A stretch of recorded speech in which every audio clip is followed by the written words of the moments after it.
A U.S. immigration judge ruled on Friday that Columbia student and Palestinian activist Mahmoud Khalil can be deported, allowing President Donald Trump's administration to proceed with its efforts to deport Khalil, who was arrested in New York City a month ago but has not been charged with a crime.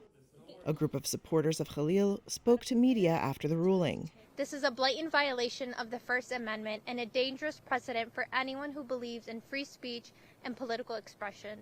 The ruling by Judge Jamie Comins of the LaSalle Immigration Court in rural Louisiana was not a final determination of Khalil's fate, but it represented a significant victory for Trump in his efforts to deport outspoken pro-Palestinian foreign students who are in the U.S. legally.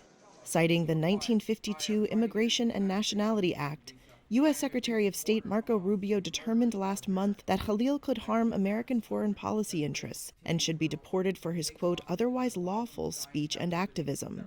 Comins' decision followed a combative 90-minute hearing in a court housed inside a privately run immigration detention center. Members of Khalil's legal team, who say they were given less than 48 hours to review a letter and evidence submitted by Rubio, expressed their dismay during a video press conference. It was the epitome of the lack of due process in a court proceeding in this country. It was shocking. Today was historic in its unfairness. A number of U.S. officials took to social media to express support for Comins' decision. This is a movement, an anti-war movement. Khalil is a prominent figure in the pro-Palestinian student protest movement that has roiled Columbia's New York City campus. He was born in a Palestinian refugee camp in Syria, holds Algerian citizenship, and became a U.S. lawful permanent resident last year. Khalil's wife is a U.S. citizen. She will soon give birth to the couple's first child. Khalil has said criticism of the U.S. government's support of Israel's military occupation of Palestinian territories is being wrongly conflated with anti-Semitism.